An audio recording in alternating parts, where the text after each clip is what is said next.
Sir रात को कल मैं सो रहा था, सोते सोते मैं ये सोचा कि ये बिहार की धरती पे समस्या बेरोजगारी का है, समस्या रोजगार का है, महंगाई का है, दवाई का है, सिंचाई का है, ये दारू का मामला का है उठा हुआ है। सर आप सारे विपक्ष के नेता ये सोचते हैं कि हम दारू पे सरकार, नीतीश सरकार फेल है, मैं मानता हूँ, लेकिन बात समझ लीजिए, ये दिल है ना, इसमें दारू नहीं धधक रहा है। दारू कितनों जोर से विधानसभा में बोलिएगा ना तो दारू का मुद्दा गूंजेगा नहीं धरती पर। मैं ज़मीन से जुड़ा हुआ आदमी, मैं ज़मीन पे घूमता हूँ, मैं कार में नहीं घूमता, फॉर्चूनर में नहीं घूमता। लोगों के दिल में दारू के लिए जगह ही नहीं, लोग घूस है दारू से। सर लोग घूस है, मत उठाइए दारू का मुद्दा। मैं कह रहा हूँ दारू बिकना गलत है, अपराध है, असंवैधानिक है, लेकिन दारू का मुद्दा मेरा हाथ जोड़ करके नम्र निवेदन है सारे माननीय विधायकों से कि वो ना उठाया जाए। एक तो 5 दिन का शीतकालीन सत्र है, 5 दिन के सत्र में आप दारू पे बर्बाद कर देंगे महोदय, तो फिर रोजगार का मुद्दा कब उठेगा, सिंचाई का कब उठेगा, एस्टेट का कब उठेगा, सीटेट का कब उठेगा? तो इसलिए ना उठाइएगा एस्टेट का मुद्दा। हम तो दारूबंदी सरकार जो लाई है उसमें तो हम खुद ही कहते हैं कि बिहार के तमाम जो धधकते हुए सवाल हैं, शिक्षा रोजगार का जो सवाल है, उन तमाम सवालों को दबाने के लिए, उसको हाशिए पे धकेलने के लिए इसका इस्तेमाल हो रहा है। और इस कानून का फ़ायदा सीधे सीधे सरकार को, वो चाहे सरकार विफल हो या सफल हो, क्योंकि सरकार के पास बाकी चीज़ों की जवाबदेही उसके बाद नहीं बचती है।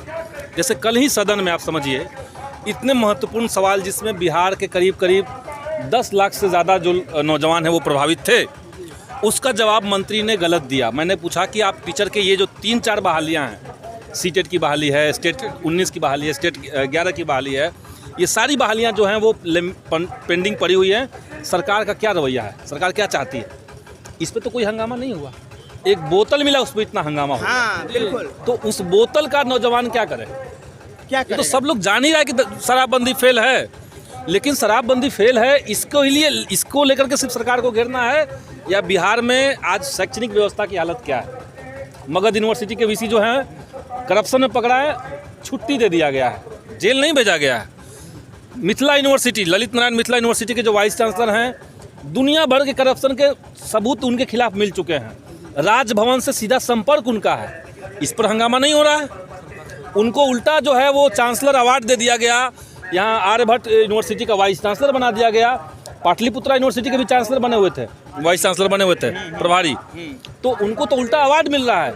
इस पे क्यों नहीं घेरा जा रहा है? क्योंकि लाखों लोग इससे जुड़े हुए हैं। तो हम ये मानते हैं कि शराबबंदी से आप सरकार को घेर करके इस बिहार के लिए, बिहार के युवाओं के लिए, बिहार के भविष्य के लिए कोई चीज़ नया नहीं निकालेंगे। और डीजीपी चीफ सेक्रेटरी बोतल ढूंढ रहे हैं। हाँ, जबकि कोई मर्डर हो जाए तो कुछ नहीं होगा, उस पर कोई कार्रवाई नहीं होगी। मतलब हम तो देख ही रहे हैं, क्षेत्र में थाना प्रभारी का जो मेन काम बना हुआ है, शराबबंदी के नाम पे पैसे उगाही और खाली बोतल पकड़ना, यही उनका काम है।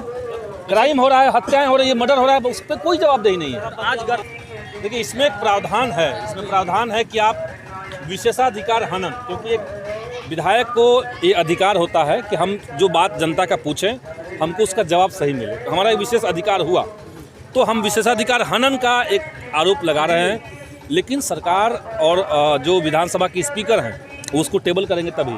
जैसे पिछली बार स्टेट का गलत जवाब दिया गया, हमने विशेषाधिकार हनन का फाइल किया, लेकिन उस पर कोई सुनवाई नहीं हुई, कुछ नहीं हुआ उस पर। तो विधानसभा अध्यक्ष के रवैये से विपक्ष खुश है? विधानसभा अध्यक्ष के रवैये से विपक्ष खुश है कि नहीं है, उसमें कई सारे मामले हैं, लेकिन हम तो मानते हैं कि सरकार जो रवैया है वो विधानसभा के अनुरूप नहीं है। पिछले बार विधायकों की पिटाई भी करवाई गई थी। तो असल मुद्दा है नौजवानों का मुद्दा, जिसको विधानसभा के अंदर उठाया जा रहा है, लेकिन जवाब हम लोग सर 4 बोले से जो है ना, सब स्टेट मेरिट के अभ्यर्थी हैं, और स्टेट मेरिट का मुद्दा एक बार और तरह बोलिएगा। मैं सुबह से 5 विधायक से मिल चुका हूं और आरजेडी के विधायक से मिला। मैं सबसे कहा कि मेरे जो CPI-ML के विधायक साहब हैं वो उठाए हैं, संदीप सौरव जी, माननीय संदीप सौरव जी, आप भी उठाइएगा। उन्होंने मुझे आश्वासन दिया है और मैं क्वेश्चन लिख करके अभी मिल करके आ रहा हूँ विधायक जी से, और वो स्टेट की बहाली में जो मेरिट और नॉन मेरिट का लड़ाई है जी, हम मानते हैं कि दोनों की मांग सरकार से, हाँ, दोनों को एक दूसरे से खींचतान नहीं करना चाहिए। नहीं, बिल्कुल नहीं। और हमने सरकार से इसलिए उनको बीच का एक रास्ता दिया था क्योंकि सारी गलती सरकार की है। 3 स्टेप 4 स्टेप पे गलतियां हुई हैं सरकार से, और इसलिए सरकार के पास चूंकि 3 लाख से ज़्यादा पोस्ट आपके पास खाली पड़े हुए हैं, तो आप उन पदों को, जो स्टेट की बहाली में जो आपने पद तय किया हुआ है 34,000, उसको आप बढ़ाइए और सब लोग की ज्वाइनिंग दीजिए। नियोजन के पक्ष में हम नहीं रहते हैं, क्योंकि नियोजन में संकट है, वो सब लोग जानते हैं, अभ्यर्थी जानते हैं कि उसमें धांधली भी है और संकट भी है। आप सेंट्रलाइज भी नियोजन नहीं करवा पा रहे हैं सब जगह पे, तो आप नियुक्ति दीजिए, ज्वाइनिंग दीजिए। और कंपटीशन का एग्ज़ाम ये लिए थे आप, स्टेट 19 का जो एग्ज़ाम था वो कॉम्पिटिटिव एग्ज़ाम था। तो कॉम्पिटिटिव एग्ज़ाम का मतलब ही हुआ कि आप जो पास हुआ उसका वो पास हुआ, उसको फिर दौड़ना पड़ेगा, ये तो बात नहीं है। यूजीसी नेट का जो एग्ज़ाम होता है वो क्वालिफाइंग एग्ज़ाम होता है। आप नेट क्वालिफाई किए, उसके बाद आप दौड़ते रहिए यूनिवर्सिटी में लेक्चर की बहाली के लिए।